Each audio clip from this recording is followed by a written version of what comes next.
Good morning, all my friend, my family, men and women of God from across the nation. Devotion from nation this morning. I'd like for you to read, for all of us to think about and share about from Exodus chapter 15. Pagi hari ini, renungan Devotion from Nation. Renungan dari berbagai bangsa pagi ini. Saya ingin kita membaca bersama-sama dari Keluaran pasal yang ke-15. I've been thinking about the word COVID. Ya, kata COVID sudah menjadi kata yang mengerikan. Begitu mendengar kata COVID, kita akan langsung yang muncul dalam pikiran kita adalah sangat negatif. Bahkan tidak jarang kata COVID memunculkan kata kematian, bahaya, virus yang mengerikan, yang telah membunuh ratusan ribu orang di berbagai bangsa. When we hear the word COVID-19, automatically come into our mind and our heart that suddenly fear come. Yeah. The word death, dangers, virus. That what come to mind when we hear the word COVID-19. Which is true that what happening over 200 nations where COVID-19 been spread around rapidly in the past 8 months. But this morning I would like for you to hear the word COVID in different perspective. Nah, pagi ini saya ingin kita mendengar sama-sama kata COVID dari perspektif yang berbeda atau dari sisi yang berbeda. Saya ingin mulai dengan kata C. I would like to begin the word COVID with the letter of C. C which stand for covenant blessing. C ini stand untuk kata covenant blessing atau berkat perjanjian. Jadi ketika kita mendengar kata COVID, maka yang pertama yang muncul dalam hati kita, pikiran kita adalah ini. Berkat perjanjian atau covenant blessing. Mari kita baca bersama-sama dalam Keluaran pasal yang ke-15 mulai ayat yang ke-22. Let's just read Exodus chapter 15 starting in verse 22. Dikatakan demikian, Musa menyuruh orang Israel berangkat dari Laut Teberau. Lalu mereka pergi ke padang gurun Syur. 3 hari lamanya mereka berjalan di padang gurun itu dengan tidak mendapat air. Tidak mendapat air. Now, this is the key to living healthy life. Ini merupakan kunci untuk memiliki kehidupan yang sehat. One of the covenant blessing, salah satu dari berkat perjanjian, covenant blessing that God gave to us is living in divine healing. But the purpose of living in divine healing is that so we can live in divine health. Divine health. Tujuan salah satu berkat perjanjian adalah Tuhan bukan cuma mengampuni dosa kita. Bukan cuma ingin memberkati kita. Tetapi berkat terbesar salah satunya adalah kesembuhan. Kesembuhan ilahi. Tujuan dari kesembuhan ilahi adalah untuk kita hidup dalam kesehatan ilahi. Saya tidak mempercayai bahwa kehendak Tuhan untuk kita hidup sakit-sakitan. I don't believe that we as a children of God, we live in sickness all the time. Just one after another, sickness after sickness. Then if we got sick, then we need a divine healing. Yes, it's a covenant blessing. Healing is one of the covenant blessing that Jesus has done for us on the cross. When he said, by his stripe ye were healed. Betul, kesembuhan itu adalah berkat perjanjian yang Tuhan berikan buat kita. Karena Yesus mati di atas kayu salib. Bukan hanya mengampuni dosa, tapi juga menyembuhkan segala sakit penyakit kita. Tapi tujuan Tuhan menyembuhkan sakit penyakit kita, ini bukan supaya kita kemudian sakit lagi dan perlu kesembuhan ilahi lagi. Tapi tujuan kita sembuh adalah kita hidup dalam kesehatan ilahi. Living in divine health. This is the will of God for us. Ya, ini kehendak Tuhan buat kita. So, ayat ini memberitahu kepada kita prinsip-prinsip tentang hidup di dalam divine health. Oke? Nah, yang pertama dikatakan di sini 3 hari lamanya mereka berjalan di padang gurun itu dengan tidak mendapat air. Nah, apa yang terjadi kalau berjalan 3 hari di padang gurun, kekeringan, tidak mendapat air? Jelas, tubuh akan mengalami dehidrasi. Dan mengalami dehidrasi dan itu akan berarti sakit penyakit. Bayangkan seperti mobil yang tanpa oli. Ya. Mobil tanpa oli. Bayangkan mobil radiatornya kering, tidak ada air. Pasti mesin panas. Dan kalau mesin panas pasti akan berpengaruh kepada seluruh bagian spare part mesin, kabel, dan yang lainnya.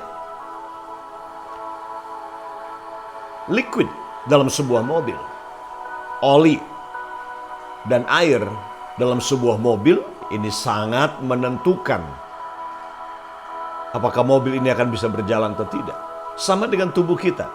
Bayangkan kalau tubuh kita 3 hari tidak mendapat air. Dehidrasi tubuh kita.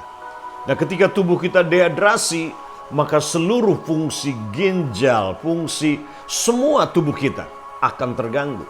Dan ini yang menyebabkan sakit penyakit di dalam tubuh kita.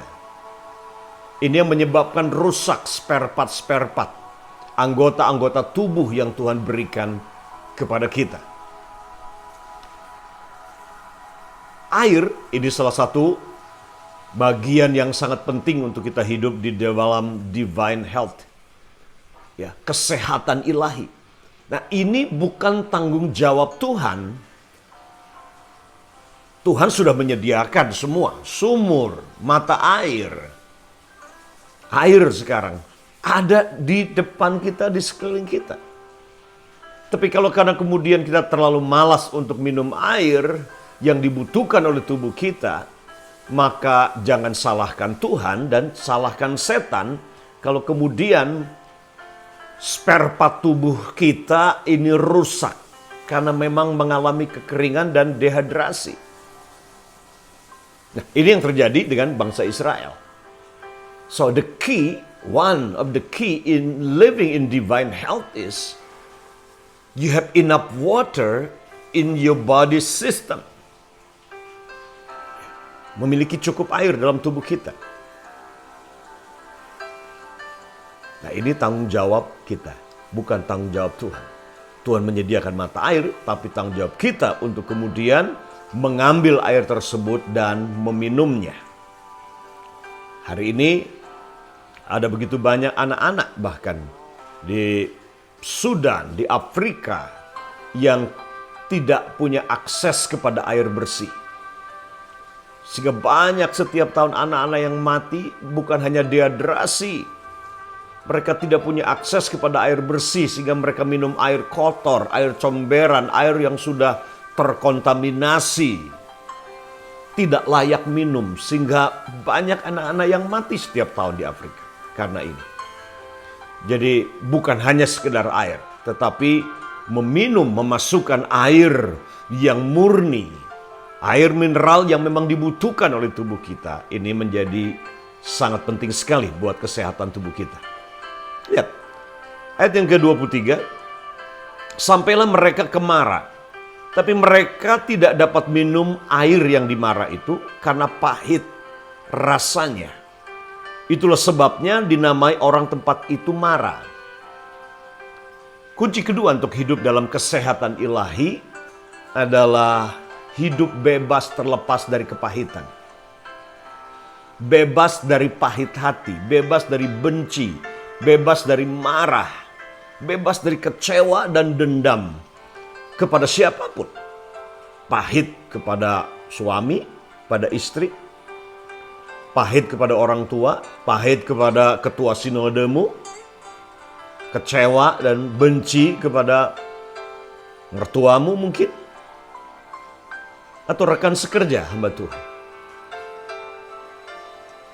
Para dokter bisa membuktikan bahwa ada korelasi yang kuat antara sakit di dalam tubuh kita dengan kesehatan emosi yang dimiliki seseorang. Emosi yang tidak sehat itu adalah emosi yang hidup dalam kepahitan, kekecewaan, dan kemarahan terus-menerus, dan menyimpan benci dan pahit.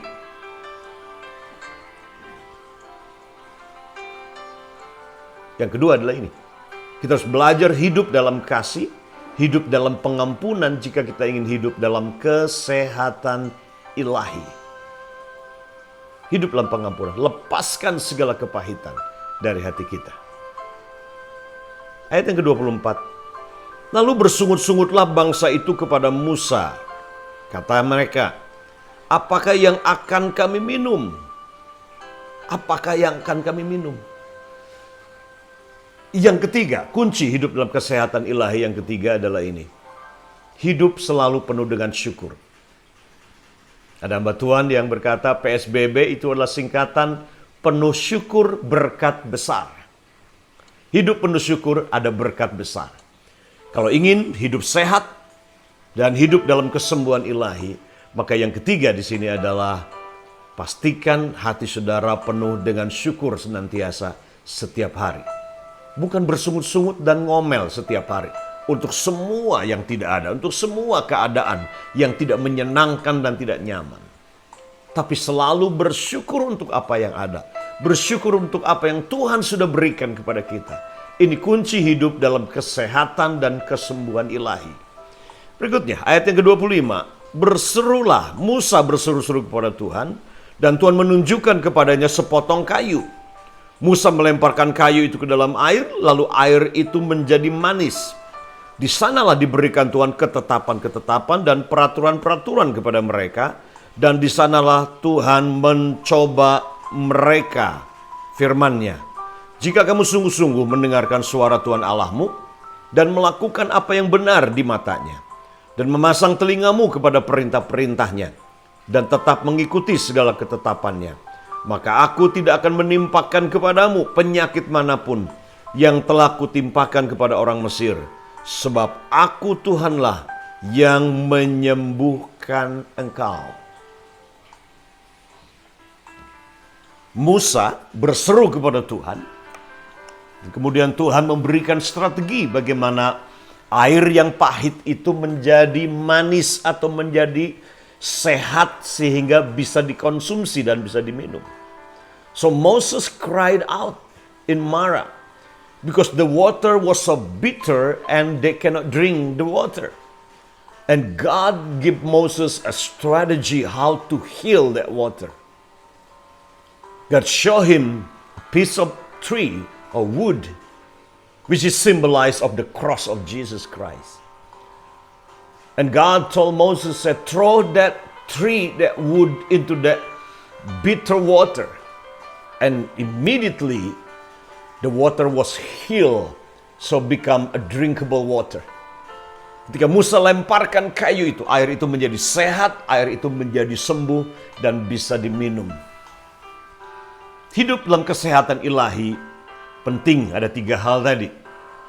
Konsumsi air yang cukup buat tubuh kita.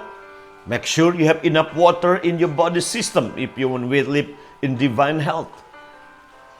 But secondly, live always in love and forgiving. Don't hold bitterness or grudges against others. And thirdly, this is the key to live in divine health, is to live a thankful heart. Have a grateful heart every day. Give thanks to the Lord in all season of life. But if you are in situation today, you are sick in your body. You have sickness in your body. Not good. some part of your body already been broken. Now, God give a strategy which is the wood, the cross. Salib adalah kunci untuk menuju kesembuhan. Bukan cuma kesembuhan fisik, tapi juga roh dan jiwa saudara. Kembali ke salib. Tapi kemudian dia berkata, jika kau mendengarkan suara Tuhan Allahmu dan setia melakukan ketetapannya, maka dia tidak akan menimpakan kepadamu penyakit manapun. Now, this is God's covenant. See, if you obey the Lord and hear His voice, He said that He will not put any of this disease and sickness that He put on Egypt. This is the key to live in divine health and divine healing. Covenant blessing. It's not only God want to heal your body, but also God want to show you wisdom how to live in divine health. Selamat hidup sehat dan selamat sembuh. Pagi hari ini saya minum ini wedang uwuh, minuman dari herbal. This is herbal drink. Ya, kami di Pondok Penuai. Kami produksi namanya Jauh Jahe Wedang Uwuh. Ya, ini minuman sehat semua dari cengkeh, kapulaga, sereh, jahe, kayu secang, gula merah. Ya, so this is a healthy drink. So live a healthy life. Need a healthy drink. Sarapan pagi saya singkong bakar. So anyway, God bless you guys. Have a great day. Again, COVID. Start with the letter C, stand for a covenant blessing. I pray that this covenant blessing just be upon you and fill your life and just take over your life. Live in covenant blessing. So, when we hear the word COVID-19, we hear a covenant blessing. So, rejoice and be glad. Just declare that healing, declare that health, healthy life for you, spirit, soul, and body. God bless you. See you next time.